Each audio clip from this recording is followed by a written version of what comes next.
그 시간에 에드먼드는 더없이 실망스러운 한때를 보내고 있었다. 난쟁이가 썰매 끌 준비를 하러 간 뒤 에드먼드는 마녀가 지난번 만났을 때처럼 친절하게 대해줄 줄 알았다. 그렇지만 마녀는 한마디도 하지 않았다. 결국 에드먼드가 겨우 용기 내어 말했다. 저 여왕폐하 터키젤리 좀 먹을 수 없을까요? 저 지난번에 말씀하시길. 그러자 마녀는 대뜸 소리를 질렀다. 닥쳐 이 열간아! 그러고는 곧 마음이 바뀐 듯 마녀는 혼잣말처럼 중얼거렸다. 아직은 저 꼬마 녀석이 도중에 기절하게 둬선 안 되지. 그러더니 다시 손뼉을 쳤다. 또 다른 난쟁이가 나타났다.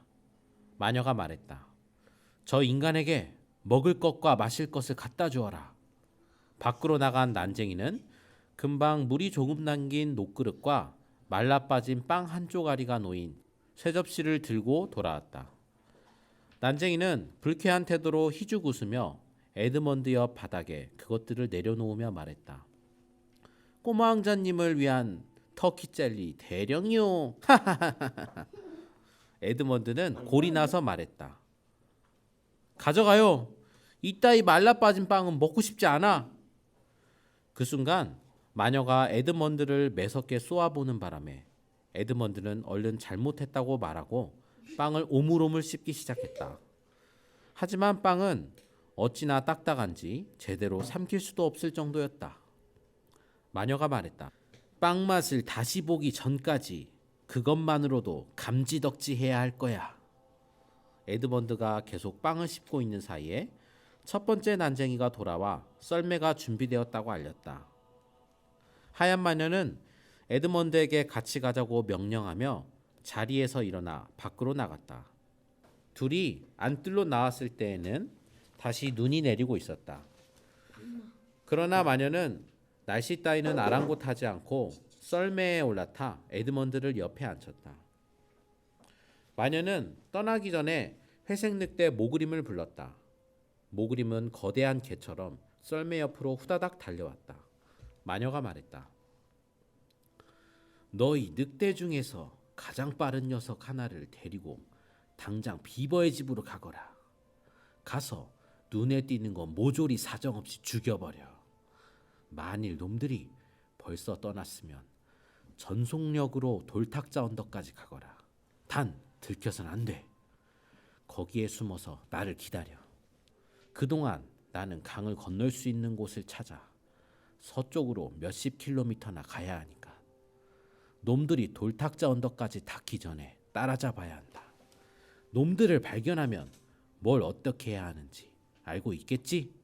모그림은 으르렁거렸다. 분부대로 하겠습니다, 여왕님. 모그림은 곧장 달리는 말처럼 빠르게 눈과 어둠 속으로 사라졌다. 몇 분 뒤 모그림은 또 다른 늑대를 불러내어 비번의 집 냄새를 따라 댐으로 내려갔다. 그러나 말할 것 없이 그곳은 비어 있었다. 만에 하나 그날 밤 날씨가 좋았더라면 비버 부부와 아이들은 끔찍한 일을 당할 뻔했다. 늑대들이 곧바로 흔적을 따라 뒤쫓아가서 그들이 동굴에 닿기도 전에 붙잡고 말았을 테니까. 그러나 눈이 다시 내리기 시작하면서 냄새도 없어지고 발자국마저 눈 속에 묻혀버렸다. 그러는 동안에 난쟁이는 술록에게 채찍질을 해대고 있었고 마녀와 에드먼드는 아치 통로 아래로 빠져나와 어둠과 추위 속으로 나아갔다. 코트를 입지 않은 에드먼드에게 악몽 같은 여행이었다. 15분도 채 지나지 않아 에드먼드의 몸에는 눈이 수북히 쌓였다. 처음에는 일일이 눈을 털어내던 에드먼드도 털어내는 족족 눈이 다시 쌓이자 나중엔 너무 힘들어 포기하고 말았다. 어느새 에드먼드는 온몸이 흠뻑 젖어버렸다. 보아하니 마녀는 에드먼드를 왕으로 만들 뜻이란 곤 눈꼽만큼도 없는 모양이다. 에드먼드는 마녀가 착하고 친절하며 진정으로 정의의 편이라고 스스로 믿으려 했던 자신이 어리석게만 느껴졌다. 이 순간 형제들을 다시 만날 수만 있다면 무슨 짓이든 할 수 있을 것 같은 심정이었다. 심지어 피터 형이라도 이제 자신을 위로할 딱 한 가지 방법은 이 모든 것이 한낱 꿈에 불과하며 언제라도 깨어날 수 있다고 믿는 것뿐이었다. 그리고 몇 시간 동안 그렇게 나아가다 보니 이 모든 것이 정말로 꿈처럼 느껴졌다. 이때의 일은 몇십 쪽에 걸쳐 묘사한다 해도 모자랄 지경이다. 그러므로 이제 시간을 훌쩍 뛰어넘어 눈도 그치고 아침이 찾아와 마녀와 에드먼드 일행이 햇빛 속으로 달려나가는 데에서부터 이야기를 다시 시작하겠다. 그들은 여전히 끌채에서 삐걱거리는 소리와 눈길을 스쳐 지나가는 소리밖에 나지 않는 정적 속을 달려가고 있었다. 이윽고 마녀가 불쑥 입을 열었다. 저 앞에 있는 게 뭐냐? 멈춰라! 썰매가 멈추었다. 에드먼드는 마녀가 아침 식사에 관해 무슨 말인가 해주기를 얼마나 바랐는지도 모른다. 그러나 마녀는 전혀 다른 이유로 멈춰섰다. 거기에서 조금 떨어진 나무 아래에서 즐거운 파티가 열리고 있었기 때문이다. 다람쥐 가족과 사티로스 둘, 난쟁이 한 명, 늙은 여우 한 마리가 탁자를 둘러싸고 간이 의자에 앉아 있었다. 에드먼드는 그들이 뭘 먹고 있는지 볼 수 없었으나 맛있는 냄새와 호랑갓이 나뭇가지로 장식한 것으로 보아 플럼 푸딩 종류인 것 같았다. 썰매가 멈춰서는 순간 그들 가운데 가장 나이가 많은 듯한 여우가 무슨 말을 하려는 듯 오른쪽 앞발로 잔을 높이 쳐들고 두 발로 일어섰다. 하지만 모두들 썰매에 누가 타고 있는지 보자마자 즐거운 표정이 싹 달아나고 말았다. 아빠 다람쥐는 포크를 입으로 가져가다가 도중에 멈추었고 한 사티로스는 입안에 포크를 넣은 채 멍하니 있었으며 아기 다람쥐들은 겁에 질려 찍찍거렸다. 마녀 여왕이 물었다. 이게 뭐 하는 짓이냐? 아무도 대답하지 않았다. 마녀가 다시 말했다. 쓰레기 같은 놈들, 어서 말해. 난쟁이의 채찍 맛을 봐야 입을 열겠느냐? 저 모든 음식이며 쓰레기, 이 흥청망청한 분위기는 대체 무슨 뜻이지? 이게 다 어디서 난 거냐고? 여우가 말했다. 고정하십시오, 여왕폐하. 저들은 그저 주님감 받았을 뿐입니다. 괜찮으시다면 제가 폐하의 건강을 위해 축배를... 마녀가 말했다. 이것들을 누가 줬지? 여우가 더듬거렸다. 산타클로스요. 순간 마녀는 썰매에서 펄쩍 뛰어내려 겁에 질린 동물들 쪽으로 서너 발짝 다가가며 소리쳤다. 뭐라고? 그 영감태기는 여태껏 여기 온 적이 없어. 절대로 왔을 리가 없다고. 감히 너희들이... 아, 좋아. 지금이라도 거짓말이라고 실토하면 용서해 주겠어. 그때 아기 다람쥐 한 마리가 작은 숟가락으로 탁자를 내리치며 빽빽 소리 질러댔다. 왔어 왔단 말이야.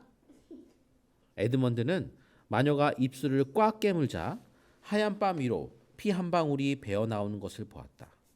마녀는 곧 마법의 지팡이를 치켜들었다. 에드먼드가 다급하게 소리쳤다. 으악, 안돼 제발 그러지 마세요. 그러자 마녀는 에드먼드가 소리치는 사이에 벌써 지팡이를 휘두르고 말았다.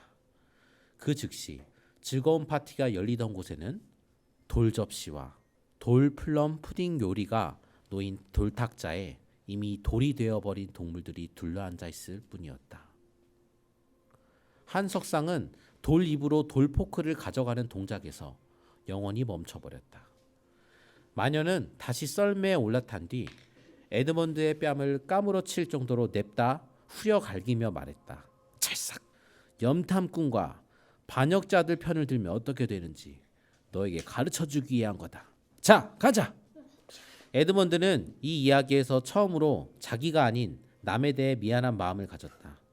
이 조그만 석상들이 몇 년이고 조용한 낮이나 어둠이나 저렇게 앉아 있어야 한다고 생각하니 몹시 가여웠다. 언젠가는 이끼가 덮이고 얼굴도 부서지고 말 것이다. 그들은 다시 쉬지 않고 달려나갔다. 에드먼드는 휘몰아치는 눈발이 어젯밤보다 훨씬 축축하게 녹아있다는 걸 느꼈다. 추위도 한결 가시는 것 같았다. 그리고 점차 안개가 끼기 시작했다. 시시각각 짙어지는 안개와 함께 날도 차차 누그러져 갔다. 이제 썰매는 아까만큼 빠른 속도로 달리지 못했다. 처음에는 에드먼드는 술록들이 지쳐서 그런가 보다 생각했지만 얼마 안 가서 그것이 진짜 이유가 아닌 것을 깨달았다. 썰매는 마치 돌에 부딪히는 것처럼 덜컹거리면서 옆으로 미끄러지기도 하고 심하게 흔들리면서 앞으로 나아갔다. 난쟁이가 가엾은 술록에게 아무리 채찍질 해대도 썰매는 점점 느려지기만 했다. 사방에서 신기한 소리가 들려오는 듯도 했다. 술록을 향해 외치는 난쟁이의 목소리와 덜컹거리는 썰매 소리 때문에 에드먼드는 무슨 소리인지 제대로 들을 수가 없었다. 그러던 순간 난데없이 썰매가 진창에 처박혀 꿈쩍도 하지 않았다.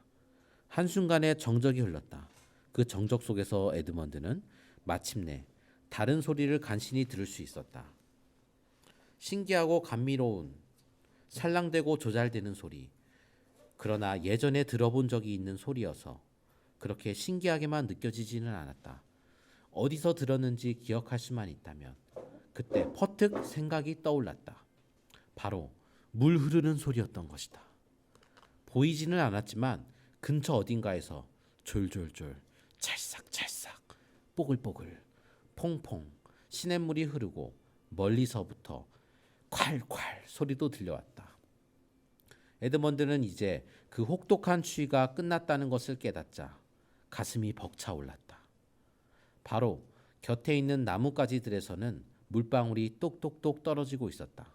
그때 나무에서 어마어마한 눈덩이가 미끄러져 내리자 지푸른 전나무가 드러났다. 에드먼드가 나니아에 와서 처음으로 보는 전나무였다.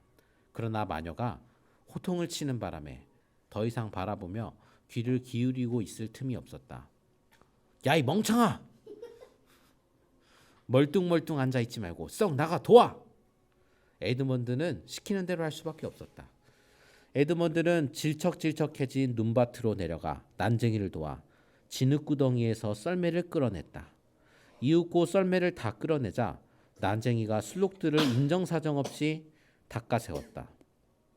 그러자 간신히 썰매를 움직이긴 했지만 조금밖에 나가지 못했다. 이제 눈이 녹으면서 사방에서 파릇한 잔디가 돋아나기 시작했다. 여러분이 에드먼드만큼 오랫동안 눈 덮인 세계를 바라본 적이 없다면 끝없는 흰색 뒤에 나타난 초록빛들이 얼마나 큰 안도감을 주는지 상상할 수 없을 것이다. 잠시 후 썰매가 다시 멈추었다. 난쟁이가 말했다. 소용없는데요, 여왕폐하. 이런 진창 속에는 도저히 썰매를 끌 수가 없습니다. 그럼 걸어가야겠군. 난쟁이가 투덜거렸다. 걸어서는 놈들을 따라잡지 못합니다. 게다가 놈들이 먼저 출발했잖아요. 마녀가 호탕을 쳤다. 네가 내 고문이냐? 노예냐? 시키는 대로 해. 어서 이 인간의 손을 뒤로 묶고 밧줄을 끝을 잡아 채찍도 지고 그리고 술록의 끌채를 풀어줘. 집으로 돌아가게. 난쟁이는 마녀가 시키는 대로 했다. 몇 분 뒤 에드먼드는 손이 묶인 채 죽을 힘을 다해 빠르게 걷고 있었다. 질척거리는 진창과 축축한 풀에 수도 없이 미끄러질 때마다 난쟁이한테 욕을 먹거나 채찍으로 얻어맞았다. 마녀는 난쟁이 뒤에서 걸어오며 줄곧 채근을 해댔다. 더 빨리! 더 빨리! 초록빛을 띤 곳이 점점 넓어지면서 눈 덮인 곳은 줄어만 갔다. 가면 갈수록 많은 나무들이 눈옷을 후두두 떨쳐버리고 있었다. 이내 어느 곳을 둘러보아도 하얀 형체 대신 지푸른 전나무들과 싹이 나온 벌거숭이 참나무의 검은 가지들, 너도밤나무와 느릅나무들이 눈에 들어왔다. 이윽고 하얀 안개가 황금빛으로 변하더니 순식간에 사라져버렸다. 숲속으로 싱그러운 햇살이 내려앉고 나무 꼭대기 사이로 파란 하늘이 보였다. 마침 더욱 놀라운 일이 벌어졌다. 은빛 자작나무 사이에 오솔길로 돌아 나오던 에드먼드는 땅이 온통 작고 노란 꽃으로 뒤덮여 있는 것을 발견했다. 애기 똥풀이었다. 물소리는 더욱 커졌다. 그들은 시냇물을 건넜다. 냇물 너머로 갈란투스 풀이 자라고 있었다. 에드먼드가 그 풀을 보려고 고개를 돌리는 순간 난쟁이가 벌컥 소리를 지르며 심술궂게 밧줄을 잡아당겼다. 한눈 팔지 마! 하지만 그렇게 한다고 해서 에드먼드가 보는 것을 막을 수 없었다. 5분도 지나지 않아 황금빛, 보랏빛, 하얀빛, 크로커스꽃 무더기가 고목 밑에서 피어났다. 그 순간 물소리보다 훨씬 감미로운 소리가 들려왔다. 그들이 걷고 있는 길 가장자리의 나뭇가지에서 갑자기 새 한 마리가 지저귀기 시작했다. 조금 떨어진 곳에서 그 소리에 답하듯 다른 새의 소리가 들려왔다. 그러자 그 소리가 무슨 신호라도 되는 양 사방에서 짹짹짹짹 지저귀는 소리가 나더니 5분도 못 되어 숲은 온통 새들의 합창소리로 들렸다. 에드먼드의 눈길이 닿는 곳마다 새들이 나뭇가지에 날아와 앉는 모습, 하늘에 날아다니는 모습, 서로 쫓고 다투고 부리로 깃털을 쓰다듬는 모습이 보였다. 마녀가 성화를 부렸다. 더 빨리, 더 빨리! 이제 안개는 흔적도 없이 사라졌다. 하늘은 점점 파래졌고 가끔씩 흰 구름이 바쁘게 흘러갔다. 숲속의 넓은 빈터에는 앵초꽃들이 피어 있었다. 산들바람이 불어와 나뭇가지에 맺힌 물방울을 떨어뜨리고 지나가는 그들의 얼굴에 시원하고 향기를 실어다 주었다. 나무들이 이제 힘차게 되살아나기 시작했다. 낙엽송과 자작나무는 초록으로 물들었고 금년화는 황금빛을 띄어갔다. 너도밤나무에서도 곧 투명하고 여린 이파리들이 돋아났다. 그들이 그 아래로 걸어가니 햇살도 초록빛으로 바뀌어갔다. 한가로운 꿀벌 한 마리가 길을 가로질러 웽웽 날아갔다. 벼랑간 난쟁이가 멈춰서면서 말했다. 이건 눈이 녹는 정도가 아니에요. 봄이라고요. 이젠 어떡하죠? 여왕님의 겨울은 완전히 사라져버렸어요. 이건 아슬란이 한 짓입니다. 마녀가 으름장을 놓았다. 다시 한번 그 이름을 들먹이는 놈은 당장에 모가지다. 12장 피터의 첫 전투. 난쟁이와 하얀 마녀가 이런 말을 주고받는 동안 몇십 킬로미터 떨어진 곳에서는 비버 부부와 아이들이 감미로운 꿈속 같은 길을 걸어가고 있었다. 코트는 벌써 오래전에 벗어버렸다. 이제 그들은 간혹 걸음을 멈추고 서로에게 말을 걸었다. 봐, 저기 물총새가 있어. 와, 히아신스다. 이 향긋한 냄새는 뭘까? 저 집박이 소리 좀 들어봐. 일행은 이 모든 것을 음미하면서 말없이 걸어갔다. 볕이 잘 드는 따뜻한 곳을 지나 서늘한 초록빛 관목숲으로 들어갔다. 다시금 키 큰 느릅나무들이 하늘 높이 나뭇잎 지붕을 드리우고 꽃들이 흐드러지게 피어 향긋한 내음을 풍기고 있는 이끼 낀 넓은 빈터를 지나 까치밥 나무와 산사나무 덤불 안으로 들어갔다. 겨울이 사라지고 불과 몇 시간 만에 온 숲이 1월에서 5월로 변해버린 것을 보고는 모두들 에드먼드만큼이나 깜짝 놀랐다.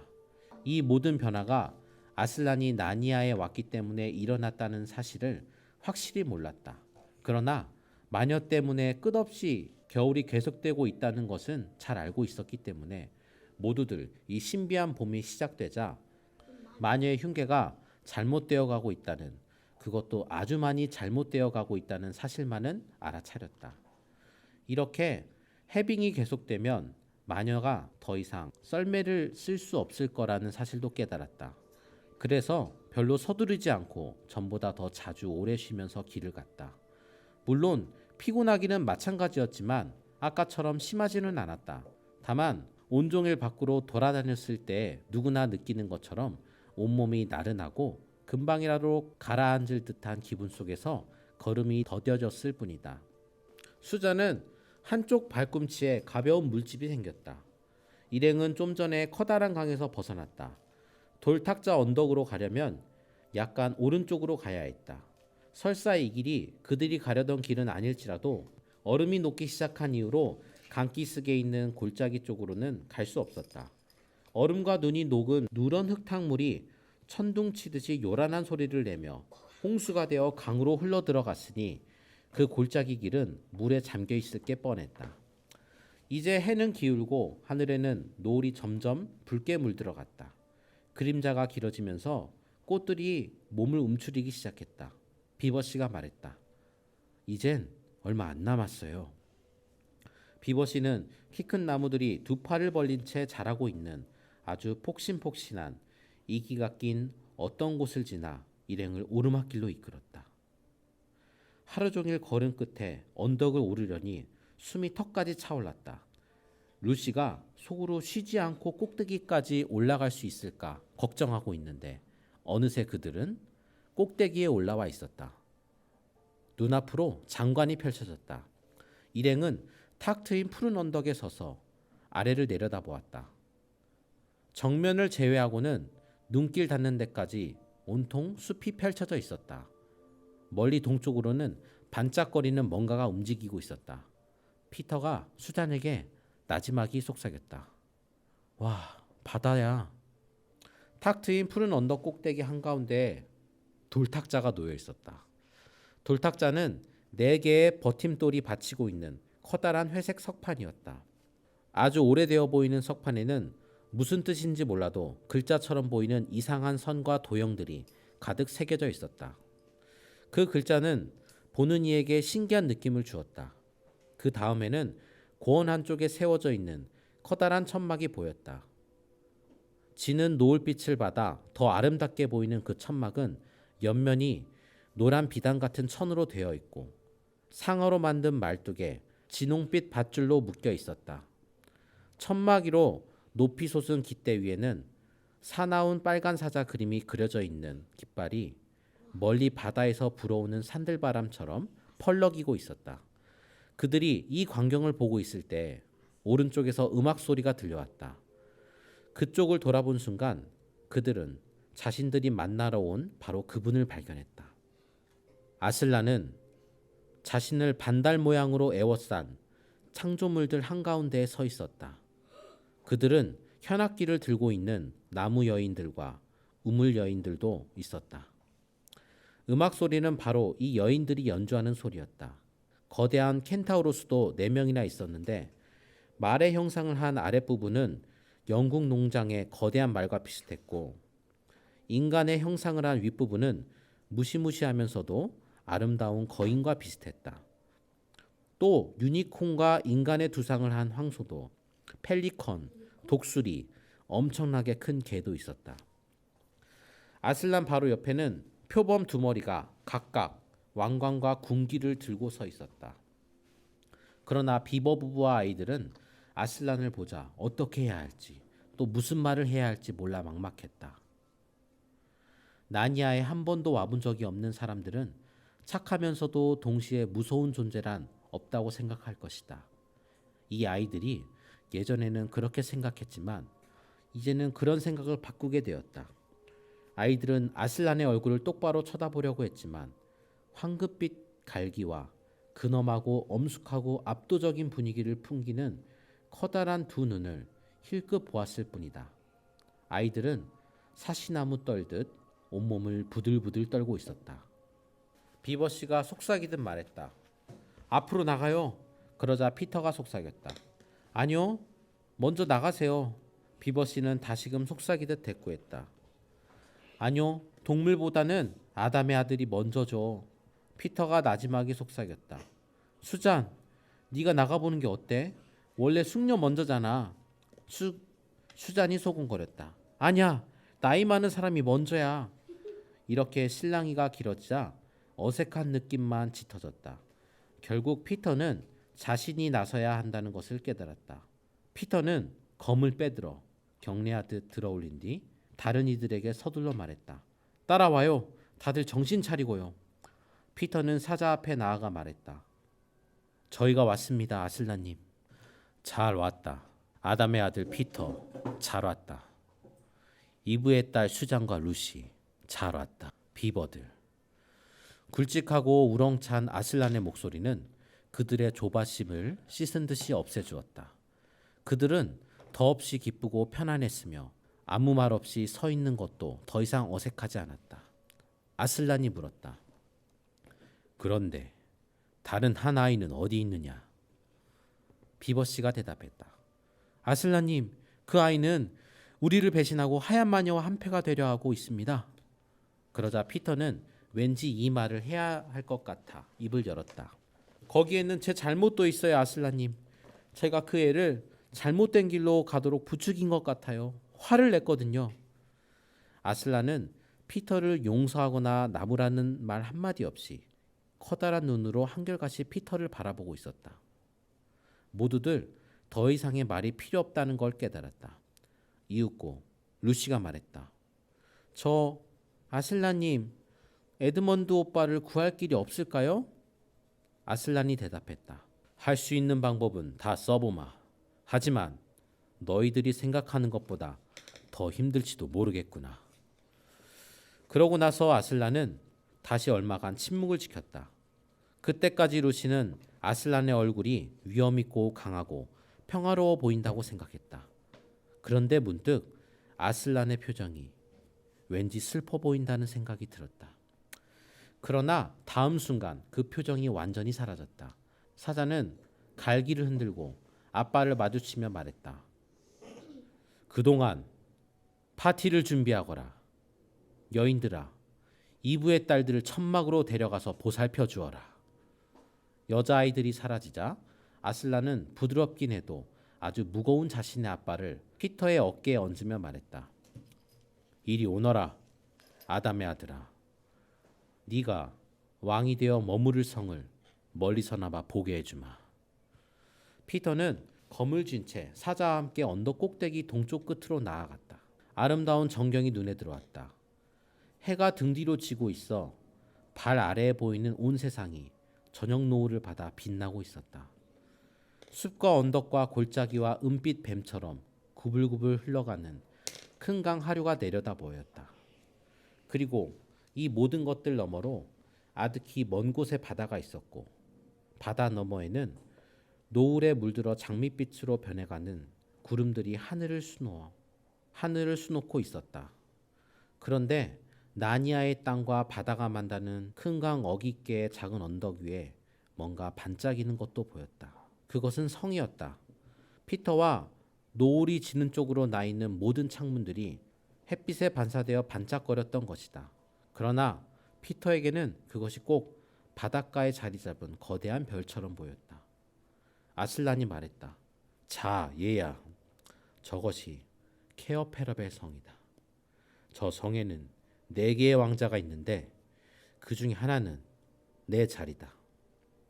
지금 저 성을 너에게 보여주는 까닭은 네가 맞이인 데다 앞으로 다른 왕들 위에 군림하는 제왕이 될 인물이기 때문이다. 이번에도 피터는 잠자코 있었다. 그 순간 이상한 소리가 침묵을 깨뜨렸다. 군대 나팔 소리 같았지만 그보다 더 우렁찼다. 아슬란이 나직하게 말했다. 네 누이의 뿔나팔 소리다. 아슬란의 말소리는 너무 낮아서 마치 고양이가 가르릉거리는 소리처럼 들렸다. 사자가 가르랑거린다는 게 그다지 무례한 생각이 아니라면 말이다. 잠시 동안 피터는 그 말뜻을 알아듣지 못했다. 이윽고 다른 창조물들이 앞으로 나서는 광경과 아슬란이 앞발을 휘두르며 물러서라! 왕자가 공훈을 세우게 하라! 하는 말소리를 들은 뒤에야 피터는 모든 상황을 깨닫고 천막 쪽으로 힘껏 뛰어갔다. 거기서 피터는 끔찍한 광경을 목격했다. 물의 요정 나이아스들과 나무의 요정 드리아스들이 사방으로 뿔뿔이 달아나고 있었다. 루시는 얼굴이 백지장처럼 하얘지고 그 짧은 다리로 죽을 힘을 다해 피터 쪽으로 뛰어오고 있었다. 또 수자는 거대한 회색 짐승에게 쫓겨 어떤 나무로 올라가 대롱대롱 매달려 있었다. 처음에 피터는 그게 곰인 줄 알았다. 그러다가 곧 셰퍼드인 것 같다고 생각했지만 개치고는 너무 큰 짐승이었다. 나중에야 피터가 그것이 늑대임을 알아차렸다. 늑대는 앞발로 나무줄기를 잡고 뒷발로 서서 사나운 이빨을 드러낸 채 덤벼들고 있었다. 놈의 등에 난 털은 죄다 빳빳이 곤두서 있었다. 수자는 더 이상 두 번째로 큰 가지 위로는 올라가지 못한 채 물어뜯으려는 늑대의 이빨에서 불과 5, 6cm밖에 떨어지지 않은 허공에서 한쪽 다리를 바둥거리고 있었다. 피터는 왜 수잔이 더 높이 올라가지 않는지, 왜 가지를 좀 더 꽉 붙잡고 있지 않는지 이상했다. 그러나 피터는 곧 수잔이 기절하기 직전이라는 사실과 행여 여기서 기절이라도 하면 당장 밑으로 떨어지고 말 것임을 깨달았다. 피터는 나설 용기가 나지 않았다. 사실은 속이 울렁거리려고 했다. 그러나 그런 문제가 피터가 해결해야 할 일과 전혀 별개의 것이었다. 피터는 곧장 그 괴물에게 달려들어 옆구리를 내리치려고 했지만 첫 번째 일격은 늑대의 몸에 닿지 못했다. 늑대는 번개처럼 몸을 돌려 눈을 희번덕거리면서 쩍 벌린 나가리로 성난 울음소리를 토해내고 있었다.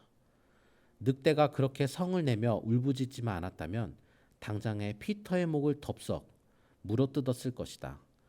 미처 생각할 틈도 없이 전개된 상황 속에서 사태가 이 지경까지 이르자 피터는 순간적으로 몸을 수구려 늑대의 앞다리 사이로 심장을 겨누며 힘껏 검을 꽂았다. 그 순간 악몽처럼 무시무시하고 어리둥절한 순간이 이어졌다. 피터는 정신없이 검을 잡아당겼다. 늑대가 살았는지 죽었는지조차 분간할 수 없었다. 누렇게 드러난 늑대 이빨이 피터의 이마에 부딪히는 순간 오직 늑대의 피와 체온과 털의 감촉만이 느껴졌다. 잠시 후 피터는 늑대가 죽어 나자빠져 있다는 사실을 알아차리고 늑대의 몸에서 검을 빼낸 뒤 허리를 펴고 얼굴과 눈에 흐르는 땀을 닦았다. 피터는 완전히 녹초가 되었다. 바로 그때 수잔이 나무에서 내려왔다. 피터와 수잔의 눈이 마주치는 순간 떨리는 기분으로 눈물이 흘리고 서로 껴안고 뽀뽀를 해댔다. 나니아에서는 그렇게 한다고 못마땅해 할 사람은 아무도 없었다. 아슬란이 큰 소리로 외쳤다. 어서 어서 켄타우로스 독수리 숲을 속에 또 다른 늑대가 있다. 거기 네 뒤에 그놈이 막 도망치고 있다. 모두 놈의 뒤를 쫓아라. 제 주인에게 갈 것이다. 이제 마녀를 찾아 아담의 아들을 구할 기회가 왔다. 아슬란의 명령이 떨어지자마자 천둥 같은 발굽소리와 12개도 넘는 날개짓 소리가 울려 퍼지며 가장 빠른 10댓마리의 창조물들이 짙어가는 어둠 속으로 사라졌다. 그때까지도 숨을 헐떡거리고 있던 피터는 겨우 고개를 돌려 바로 곁에 있는 아슬란을 보았다. 아슬란이 말했다. 아직 검을 닦지 않았구나. 사실이었다. 피터는 늑대의 피와 털로 얼룩진 검과 새빨간 칼날을 보고는 얼굴이 벌개졌다. 피터는 허리를 굽혀 플리프로 칼날을 깨끗이 닦고 코트에 한 번 더 닦아 물기를 말끔히 없앴다. 아슬란이 말했다. 아담의 아들아, 그 검을 내게 주고 무릎을 꿇어라. 피터가 그 말대로 하자 아슬란은 칼날을 옆으로 뉘어 피터의 어깨에 대고 말했다. 일어나라. 늑대를 응징한 피터경. 앞으로 무슨 일이 있어도 검 닦는 것을 잊지 말도록 해라.